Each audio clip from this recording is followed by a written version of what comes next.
Oh, good day. Sorry. Good Tell morning, my Dave. morning. You can tell how my Monday's been. It's been a rough morning, has it? I hope that's not beer that you're drinking there. It is. It's definitely not. It's vitamins to help me stay alive. Yeah, no, so it's a good day. I think it's nice and springy and it's a sunshiny day, not a lot of wind, so it's actually an awesome day. No, man, it's good. Just maybe for everyone who's joining in, Nico's obviously not one of our usual faces. Andrew's not available today, so I had to rope someone else in to be my victim. So Nick and I will be talking to you guys today, sorting you out, answering some questions. So while we're getting started and while the chat is warming up, if you guys want to just say hi in the chat box, let us know where you're joining from. Nick and I are going to run through some of our events for for the week, um, and then we're going to start answering some of your questions. So say hi so long, let us know where you're joining from, and then we'll get to answer some questions. Nick, in the meantime, do you want to maybe just do a quick introduction for the guys who are a little unfamiliar with you while I try to fix my camera? Correct. Yeah, no, like you said, I am an unusual face. Um, but I'm also from Bruners Mile Brokerage, or also known as Precision Realty Brokerage, where we obviously try and assist investors finding good deals and vice versa. On top of that, I'm also a coach at the Property Academy and involved with SA Property Investors Network. So I try and keep as close to the fire as possible. So I'm always there in the background, probably. Probably. Yeah, yeah. So you're seeing the two of the back office guys, the guys who make things happen. Yeah. It's conversations always going to be fun. In the chat work, we've got Bapele joining us. Sorry, Bapele, tongue-tied Monday. Yaku is joining for our usual. We've got Goodman and Lindu Kulhle. Good to have you guys all on. A lot of Durban in the room today. Nico, when are we going to Durban? Well, what aren't you going this week, or are you going next week? Drew's going this week. Drew's just like, oh yeah, cool. I need to hop on a plane and go down to Durban. Just like, okay. That's where I saw it. That's where I saw it. Yeah, but it looks like Yaku from Belgium is also don't have a lot of work because he's on all the events, right? When you see an event, then he's there. Yeah, he's one of those regular faces. Yaku, at this rate, should we start paying you to be on these? Could you just run the back end for us? I mean, you're going to be here anyway. Exactly. Might as well run Zoom for something. It's good. Nico, what's happened in the brokerage this week? What are you guys busy with? So I'm rather going to talk about what's coming up in the brokerage, not just this week, because I think from the brokerage point of view, there's quite a bit happening. We have breakfast that's taking place, which we have on a Wednesday morning between 8 o'clock and 10 o'clock. Then we also have, and that's the next one is on the 15th, which is this week. We also have one on 13 October and 27 October, but that's just a heads up. And then also we have on the 18th of September, we have a buying experience as well. So these two events normally go quite hand in hand. We like to get people there that's looking at purchasing their next investment opportunity within the next 1 to 3 months. So they basically has already done things like a quick bond approval, pre-approval. They might have a little bit of capital available. They have their structure sorted out. So they are basically ready to move forward as soon as they find the correct deal being placed in front of them. And that's why we like to have people at our breakfast and buying experiences, because then we find out what they're looking for and we're trying to provide them with that information. So it's really lucky to have these breakfasts and talk through their issues, their concerns, or maybe things they didn't know about, what they needed to look out for. So it always comes with a little bit of experience, but power team members and mingling and networking. So it's always awesome. No, man, that sounds good. I think we'll talk a little bit more about the buying experience a little bit later. But let me run through my events for the week. Guys, while I'm doing this, feel free to A, look in the chat box because the marketing team will post the relevant links and everything there. But B, if you've got questions for Nico and I to answer once we're done with sort of the upcoming events and what's happening, what's news, then we'll be able to answer those questions. So as always, coffee chats today. As you guys know, we're here, we're live, it's working. Like Nico mentioned, on the 15th, that's Wednesday, the Brokers is a breakfast. That's from 8 to 10. It's out in Joburg side. Pretty much what what Nico described. A really good opportunity for you guys to meet the guys at the brokerage, look at some deals, meet other investors as well.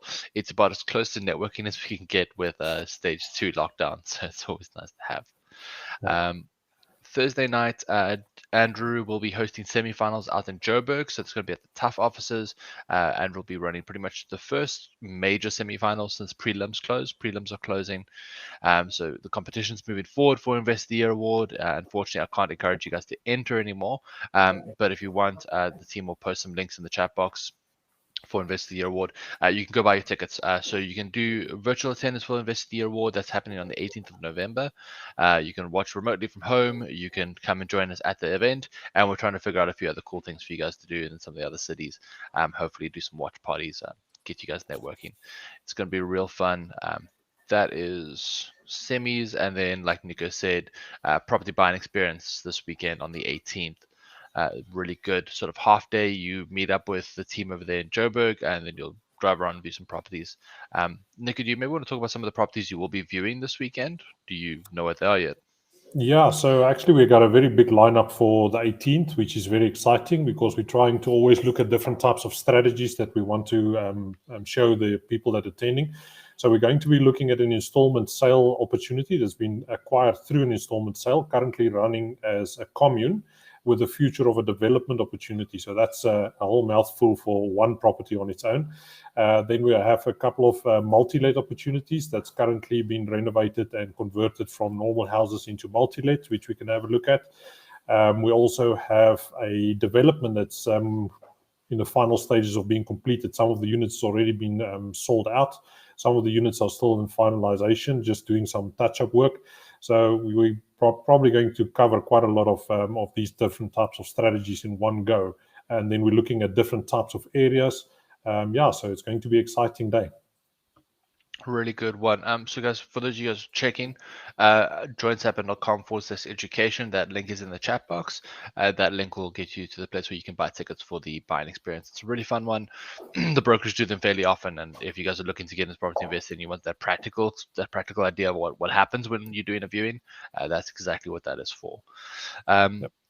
Looking a little bit forward, next week we've got a expert advice series webinar. We're going to be talking about SAP and Global Invest. There's 2 events coming up for that one, so you'll be hearing about that on a lot more. Essentially, we've partnered with a company called WealthPoint, and they're going to be launching our platform where we're allowing you to invest in offshore properties, some fractional investing, which is a really cool idea. So if you guys are interested in investing offshore, maybe investing in the UK, USA, Australia, how that can work, but you're maybe limited on capital or you're limited on practical idea of how to go and do that, it's a really good opportunity. So make sure you're getting involved with that expert advice series webinar. And then next week, Wednesday, there is a premier event. We'll be talking through a few coaches and a few of our sponsors about how people are currently funding their deals. I know we'll get Uber on there to talk about some stats about what's happening in the market, how people are funding deals. And that is next week, Wednesday. That is most of it. Cool. So we do have a requested topic for Nico and I to talk about, but in the meantime, I'm going to encourage you guys again that if you have any questions for Nico and I to discuss, if you want us to talk about something specific, please do put that in the chat box, and then we can address those. I'm just trying to pull up the email real quick. I see that Ruben is saying, if property is important, you'll make time for it. Sorry, not Ruben, Yaku. Yeah. It's good to have Yaku here. It's nice to have the regulars. Cool. So the customer success team, they got an email from someone who's looking at a deal. It's up in the Waterfall Park, I think. So it's Joburg. It's a 1 or 2 bed studio apartment. The property, the development is still being finished, so they're buying off plan, and they've been offered a rental guarantee. So I guess the question is, Nico, what are your thoughts on buying new from developers? And then maybe we can discuss rental guarantees in a bit. Yeah, I've read through this mail. It was quite interesting, and I think there's quite a lot of people that always come up with the same questions from trying to buy from off plan, and I always like to get a little bit more information than what they actually provide me with in order to be able to give proper responses.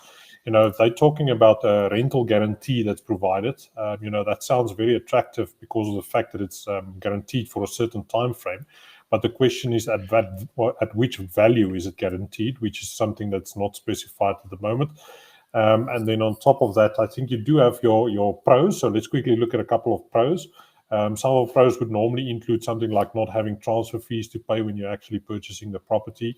They might even fix your levies for a certain time frame so that you don't have, you can actually work on that fixed levy value for a certain amount of time. And all of this sounds good, especially in the beginning. But my question is, what happens directly after that?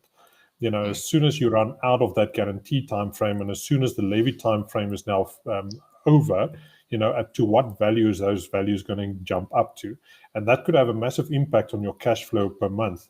And I think she stated in the mail that the rental income that's guaranteed will cover what? It was your rates and taxes and your Rates levy. and taxes, but it'll have a shortfall of about 1,000 rand a month. Yes. And she calculated this over a 30-year bond period with a zero deposit, right? So, and then she was using the word, which was quite funny, of biting the bullet and just going for it with a 1,000 rand a month short. And that was actually a very good description to say that you're biting the bullet for 1,000 rand a month, right? I would just say that if you're trying to bite the bullet, rather than pay that into a bigger deposit to force it to cash flow positive from day one, rather than actually going on a negative per month every month, because that's going to make more sense. You're actually paying your own place off and not throwing that money into the water type of example. What's your thoughts? Yeah, so rental guarantee is always something I've considered kind of interesting. And it's a very long term. If I'm reading the email correctly, it's a rental guarantee for 3 years, which is significant.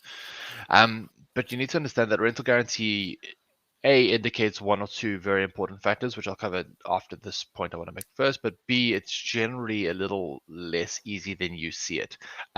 Because they see that a lot of your outgoing expenses is going to be rates, levies, and so on and so forth. So when they're offering you rental guarantee, they're actually just absorbing some of the costs that they have anyway.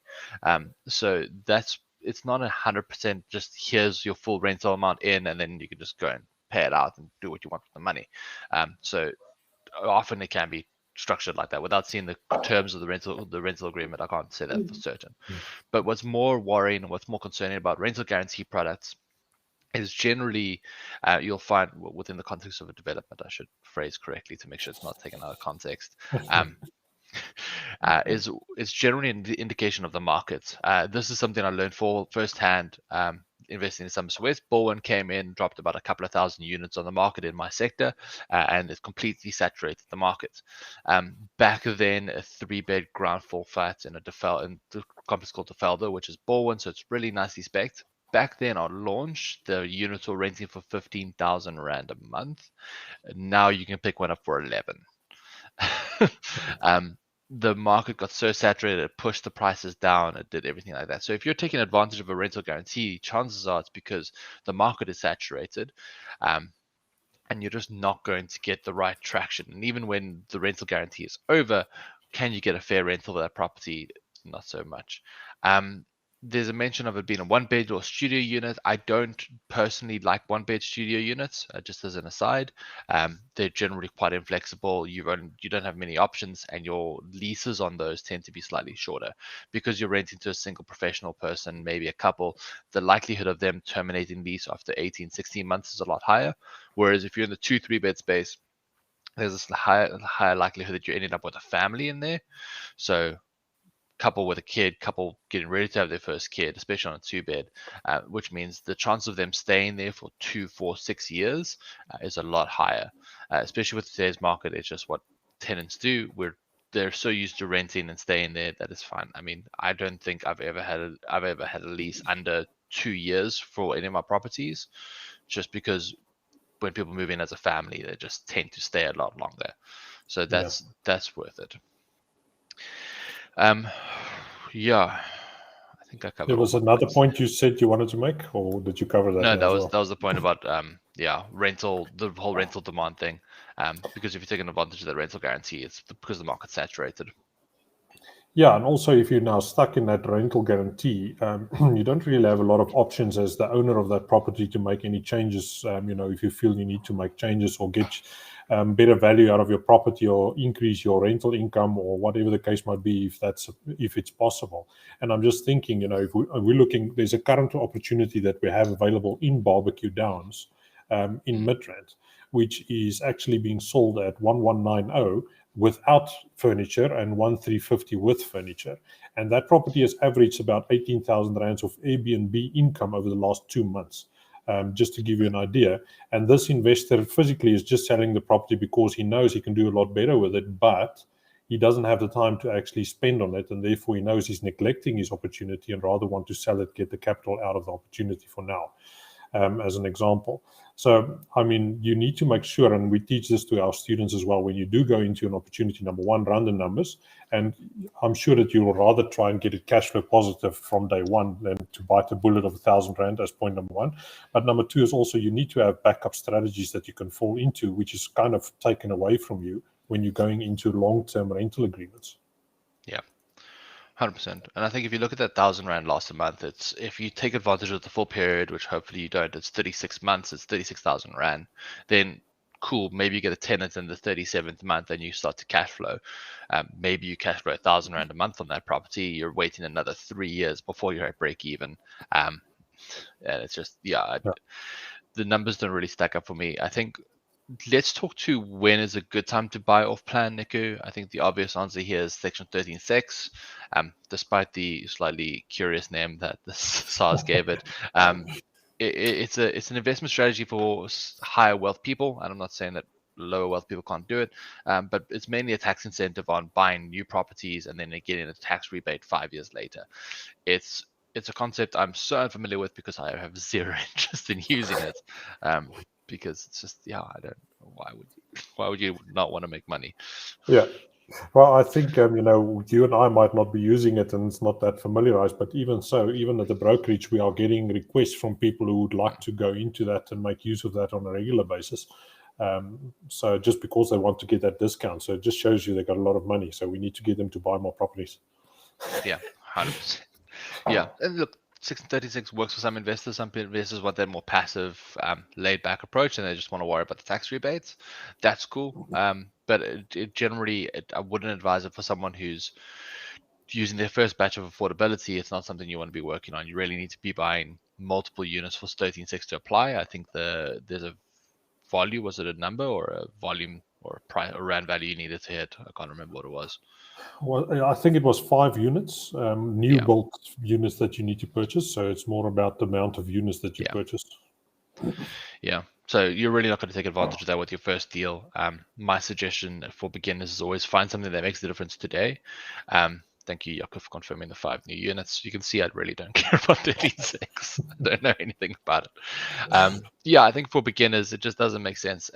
Even if you find a buy to let, and like what, Nico, just as a joke, that 80,000 rand unit you showed me the other day, sure, it only cash flowed like $500 a month. But at least every month you'll sit there and you'll see a property putting money into your bank account and not the other way around.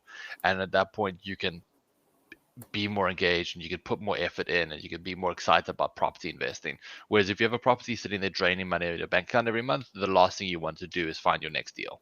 Yeah. So just another point on this email that we received with regards to the levies, Dave. I'm not sure what your thoughts is, but at the end of the day, I know that levies go up quite badly very quickly. And I think especially if you are looking at buying, from a newly developed, okay, yes, it's newly built, so there shouldn't be high levies because everything is currently just been built, right? But you kind of also still need to you have to take into consideration your 5 to 10 year maintenance plans and how that's going to impact the levies from that time frame when it's been locked, because they might tell you that it's fixed value as well for a certain amount of time, but then it's going to go up to what? I know that currently in the Midrand area, even if you look at like Rivonia and those areas, I have not found properties with less than 2,500 rand a month on levies. That is actually a huge amount, and that normally kills your deals, especially if you go buy to let, and that is quite interesting, which is definitely a topic of discussion and some homework that needs to be done on that purchase, and you need to be sure about that when you actually go into it. Yeah. I remember I viewed a property the other day. It was worth 1.5. Levies were 5,000 rand a month. Yeah.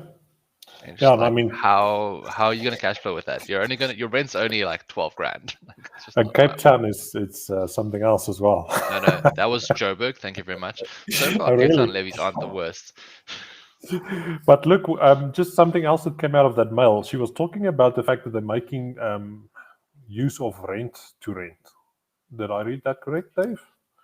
I'll be honest, I got this email 5 minutes before this call. I didn't read it in depth. Sorry, Yeah, so Shirley. here it says the provider runs apartment hotels and is doing rent to rent, which is a strategy on its own, that you can consider, because if they're doing that, and if you're renting it from them and then you're trying to rent it out, obviously the numbers need to stack up. But I'm not sure exactly what is the plan there. Yeah, I think it's more of a sublease. So that the form of rental guarantee would be a sublease, and then that leasee would sublease out to more serviced accommodation style people. So that's what it looks like it to be. So it's kind of looking as if they're trying to get people to do Airbnb in their units. Yeah, which is actually kind of interesting. There's a commercial strategy called the lease back, and essentially what you do is you sell the property you own, and then you sign the lease on that property that you just sold. Um, and it's sort of similar idea. In my head, if they're going to run serviced accommodation out of there, why wouldn't you just do it yourself? Hop on the Airbnb course, do it yourself, and then you're far more likely to cash flow. Studio apartments and studio one beds on Airbnb are a lot more viable than on the buy-to-let market, in my opinion. Yeah, I've seen that in a lot of the evaluations that we do on properties.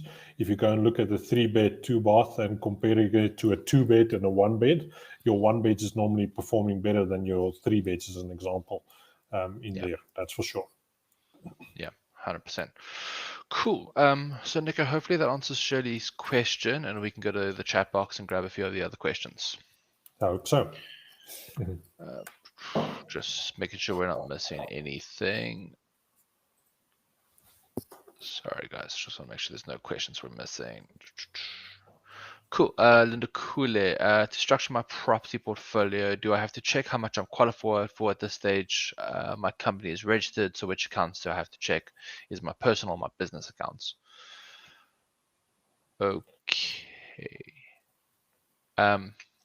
So Nico, let me know if you're reading the same as I am. Linda could have set up his business, got a trading company, and he's now looking to do affordability for his first deal. Linda could, in short, your business won't have any affordability if you haven't been trading for long enough. Generally, between the banks change it fairly often. I still say 2 to 3 years of good trading history before your company can stand its own for affordability. So your affordability is going to be on your own name. Whether you're signing surety and your company's taking out the bond, that's up to you and your bond originator to make sure that that happens correctly. But it'll probably be affordability on your name. I think this question mainly comes out, especially because if you go to a estate agent, you say you want to buy it in a company to be formed. They say, okay, give me your company's history of trading and your books for the next 2 years. And then you say, but I don't have it. And then they say, no, sorry, I can't help you, which is wrong, because they're just going to jump into your personal name and you then need to stand suretyship for that. And that's obviously the reason why we're doing it, is because of that benefit that you don't take your affordability away if you do buy it through the business. Yeah, 100%. And so, look, just to clarify, you can still buy it in the business. The business can own the property. It just means that you, Lindakula, in your personal name would own the debt. And then once that company's got enough trading history, you can even, if it is viable, you can actually terminate that bond and get it refinanced by your company. So that's something you can do. That you can generally do after 18 months, 18 months to 2 years. Then you can show, look, we'll be collecting rent stably in this business. We want to reapply for finance and get it refinanced into the company's name, and then take the surety off of your name. But the 3 years is probably a little more accurate. Yeah. And registering high bonds up front might even help you a little bit. Yeah. Yeah. Yeah. But I think if you want, make sure you're joining us on the. Oh, sorry, I've lost my calendar. Our premier event, we'll be discussing sort of buy refurb finance, the burst strategy. So the premier event next week is a really good opportunity for you to ask these questions of both Uber and Absa, who will be on the event next week. Cool. Next question, Rafilwe, would you still buy an apartment in an area That does have demand, however, not considered a safer location, and the yields are high. Nico, what do you? So this is a discussion, but also a, how can I say, personal decision type answer. So personally, I would say that if I can buy that property, there's always going to be people who would stay in that property. It's not necessarily going to be myself who's going to stay inside that property, which is one way of looking at it. The other thing is also, if someone else stays in it and it makes financial sense, then why not? Then you can consider doing it, right? So that's also an option. I would say, the numbers need to make sense, but also how does that picture look for you down the line? If you're saying, I want to keep this property for the next 20, 30 years, I need to then give this properties over to my children at some stage, is going to have a different answer than when you're saying, I definitely want to keep it for a short period of time. So long term, short term is going to play a role as well in that answer of mine. Yeah, 100%. I think from my side, you're pretty much bang on there. There's two philosophies here. There's the philosophy that my mentor taught me, which is the mother-in-law test. If you're not happy to have your mother-in-law walk down the streets, I don't know why they use mother-in-law, but that's just how he said. Okay, fine. If I wouldn't let my mother walk down that street, do I really want to invest there? That's a question some people ask. But at the same time, I live in a country where that's not always viable, where there is good investment yield, where there are good tenants, isn't necessarily the same space that my mother would feel safe. So that metaphor works probably fairly well in the UK, but in South Africa, I think I want to invest for the average person, and the average person can live in a place that my mother wouldn't feel safe in. And are the yields good? Are the tenants good? Sure. There's obviously there's the extremes on this, and we've heard about inner city Joburg and building hijacking and all of that side of it. So there's that side of the extreme as well. But there's definitely a middle ground over there where, yeah, is it the prettiest, nicest area? No. Are there still good tenants there? Is there still good investment opportunities there?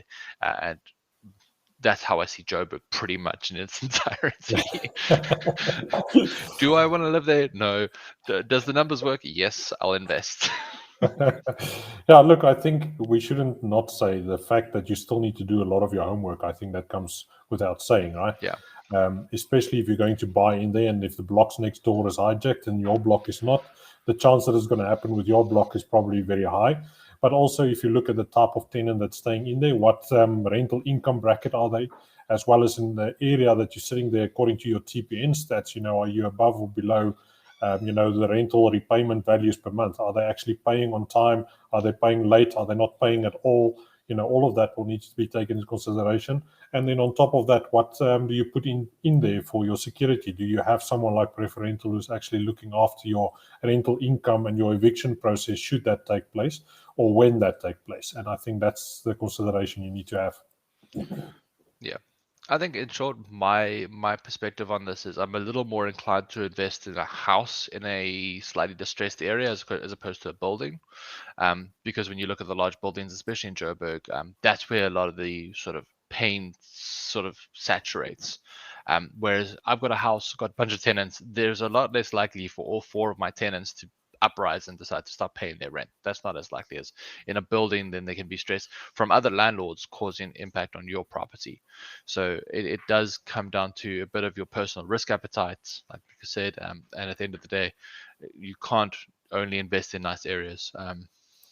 Generally, the sort of way that you want to look at it, and I'll use the nice areas as a bit of an overreach, but high LSM, nice areas, probably, yeah, predominantly like highly employed, well-educated people. Will you get a buy to let in that area that cash flows? Less likelihood of that.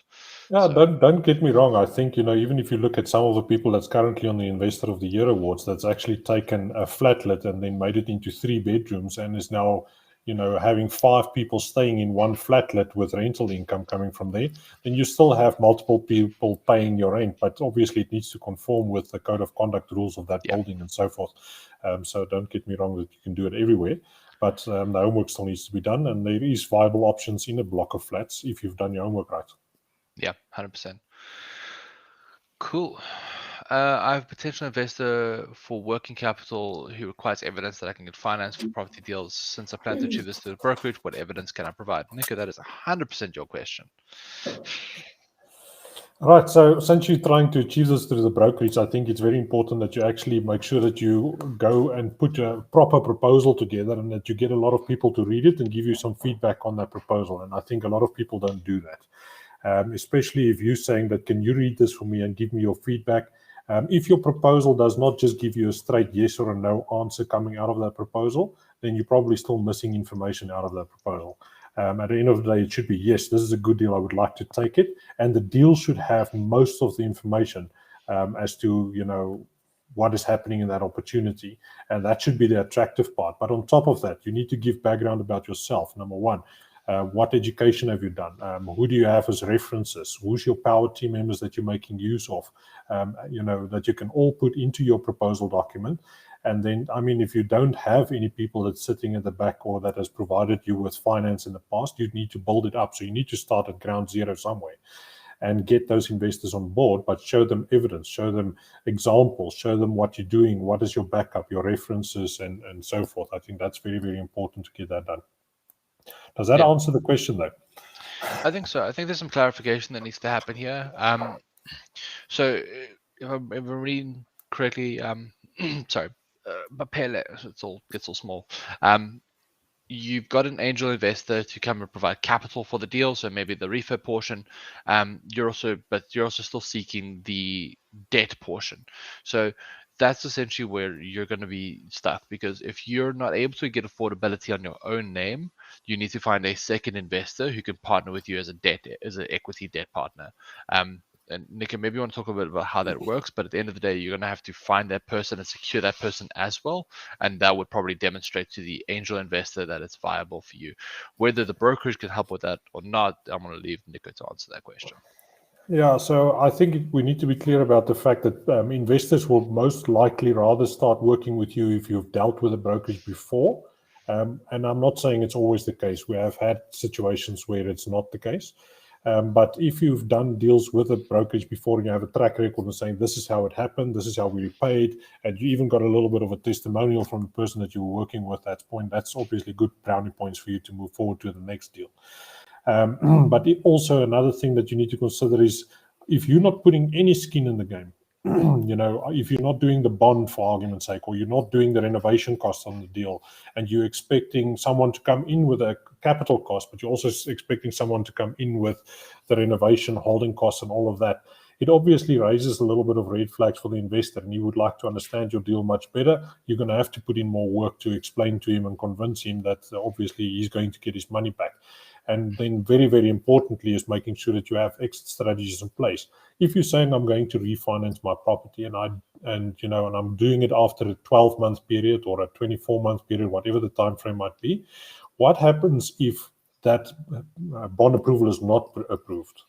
What is your exit strategy? What is the plan? What is the vision? How are you going to get out of it? And if you can't explain that to the investor who's going to borrow you the money, he's probably going to be hesitant in giving you the money. But if you can, and you can see, but listen, you're paying back my interest, as an example, on a monthly basis based on the rental income that I'm generating from the property from day one, because it is a capital purchase, and that you already have your bond applications, your affordability is sorted. They just want to see a little bit of a longer track record, and then you can reapply for a bond. Then you get those plans and that vision. You have that trail of this is where I am now. This is how I'm going to get to it. And if this does not happen, this is what I'm going to be doing about it. And investors wants to see that. And if they can't, they're going to be very hesitant in providing you with finance. 100%. Cool. So, Papela, hopefully that answers your question. Just seeing what else is in the chat box. I do think we're almost running out of time. So, Nico, you and I will quickly run through what events are happening, and then if there's a last question, we can hit. But Yaku made a good point over here when we were answering Lenukule's question. Yaku invests in flats and apartments, and due to diversification and tenants, he generally invests in both. So, really nice areas with slightly lower yields, but also areas with slightly higher yields. And that's just portfolio balancing 101. It's the same as Yaku could also be investing offshore for that more stable return and invest onshore for the higher risk, higher return stuff. So yeah. Cool. Quickly doing a recap of the events for the week. Pretty much mostly brokerage events this week. So Wednesday morning, the brokerage is hosting a breakfast. Thursday nights in Johannesburg, we'll be hosting semi-finals for Invest of the Year award, and Nico will again be hosting a property buying experience this weekend. So that's Saturday from 9 until 2, and I'll ask Nico to plug it in again in a few seconds. But in terms of just looking for a little further ahead, expert advice series next week Tuesday. That's the 21st. Again, the links are always going to be in the chat box. That's we're going to be talking to the Global Invest team about how you guys can invest offshore, how you guys can diversify your portfolios with that sort of offering that we have brought to you. And last but definitely not least, Premier next week, Wednesday, exclusive for intermediate and professional members. If you're not an intermediate professional member, get in touch with the customer support team. They can help you get onto that event. And we're going to be talking about 5 different ways to fund your next deal, different funding options, what's happening in the markets. We'll get Uber and Apps to talk a little bit about what's happening in our markets, some market trends as well, which will be a really exciting one. So that's next week, Wednesday. Nico, do you want to just maybe give us a recap on the brokerage events? What do you guys do at the breakfast? What do you guys do at the property buying experience? I'm thinking there's a bunch of new people who wouldn't have heard what you said earlier. Cool, yeah. So I think number one is the breakfast happens between 8 and 10 on a Wednesday morning, as well as the buying experience happening from about 8:30 to about 2 o'clock in the afternoon. We're trying to finish off at about that time. And at both of these events, we're looking for people that's really ready to purchase their next property investment. So they're basically saying, if you put the right deal in front of me, I will take this opportunity. And therefore, they need to have the structure sorted out. They need to have like pre-approvals and have a bit of capital ready to buy to cover the buying costs of an opportunity. We then take them out into the field at the buying experiences, showing them different types of strategies, installment sales, developments, multi-lets, just normal buy-to-lets. All of those. And then, it's always nice to have all of these people around at the property, walking the property, asking questions, gaining experience from other people's questions they ask. It's really just a nice experience for property investors to see what to look out for, what is good, what is bad. Cool. 100%. So guys, as always, the links are in the chat box. Over there, you can add our events to your calendar, which is a really nice little feature we've added, and all the other links that you're there is relevant to reach out. Nico, I'm not seeing any other questions, so maybe we want to quickly do a sign off, and then we can call it for a day. I think that'd be good. Cool. Cool. Any parting comments for you, Nico? Yeah, make sure that you do your homework before you buy a property and that you have exit strategies. That's very, very important. And then maybe just to punt at the brokerage, we're really looking for some good deals to come our way. Whether it is a flip, I think everyone is looking for flips these days because they're looking for that capital that they can then take and put it into a buy-to-let. But flips is very scarce. It's something that you need to find. You need to buy it at the right price, and you need to take that risk over of the time frames that you're involved. Buying costs, holding costs, all of that needs to be calculated. But yes, we need a lot of those that can then be converted into buy-to-let purchases. And then we actually have a couple of investors that's specifically looking for installment sale agreement opportunities. So if there's any of those that really work for you, please remember to contact me. Let's go through the numbers, see if it works, and then we have investors that's looking for them. 100%. I think for me, the last thing I want to anchor, because I've got Nico here, I want to quickly highlight and give you guys a bit of a lead time on this. 16th of October, Nico will be hosting a special workshop. It's going to be a really fun one, essentially talking specifically towards the brokerage. How do you source to the brokerage? How do you work with the brokerage? How can you act as a sourcing agent? So high level, I'll give you the information, then Nico can maybe talk a bit through more Nico can then talk through his learning points that he'll be covering over the 2 days.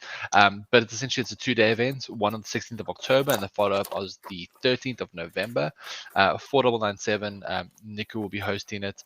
And Nico, do you want to maybe just give a little more depth as to what you'll be covering over those 2 days and why there are 2 days? Maybe a really important thing to discuss. Yeah, I think important for these type of events is the fact that people don't always understand the process and the homework that needs to go into preparing an opportunity for an investor to source on something. But it's also important then to take that information that you've now learned and go and apply it, come back, and then we work through the work that you're presenting. So it would almost like you being presenting a deal to your investor at the end of the 2 days. So number one is going to be your day of your of all of the knowledge and the processes, the calculations, and everything that we go through that obviously is going to assist you in presenting this to your investor. But then we want you to go out, do a viewing, compile that whole packet of information that you would normally do, and then compile it to a point where you can present it to an investor, and then bring back to on the second day for us to work through. So I think it's going to be an extraordinary day, an extraordinary 2 days with all of the information, questions, and everything that's going to be answered for a sourcing agent. How that works, how you put it together. Yeah, 100%, Nick. I'm looking forward to it. I think, guys, as always, we can sit and we can talk in the front of the room as much as we can, but we're always trying to make things practical and give you guys practical examples and tools to use. So that's why it's a really phenomenal event that's going to be happening. So if you have any questions about it, feel free to drop us an email. Just put our email in the chat box. Reach out and I'll put it in the chat box again. Reach out if you want to find out more about that event. It's going to be a really fun one. Nick is going to have his hand full with that one. Yeah, you know what? I've just seen it at so many events, Dave. People ask me, is this really going to work? And I'm saying, well, that depends on you, right? If you want to make this work, it's going to work. If you don't want to make it work, it's not going to. And now it's kind of a little bit of a process where we can say, this is what you need to go and do it and bring it back to me. I would like to see it, type thing, which I think is going to be valuable for everyone. 100%. All right, guys, I think we're bang on time there. There's one other question, but unfortunately, we've just run out of time. So, guys, thank you so much for attending. Thank you, Nico, for giving up your time. Andrew and I will be back doing this normally again next week. So, every Monday, 1 o'clock, Andrew and I, or sometimes Nico, will join us for this coffee chat. Thank you very much, Nico. 100%. Thank you so much. Thank you, everyone. Cheers. Bye.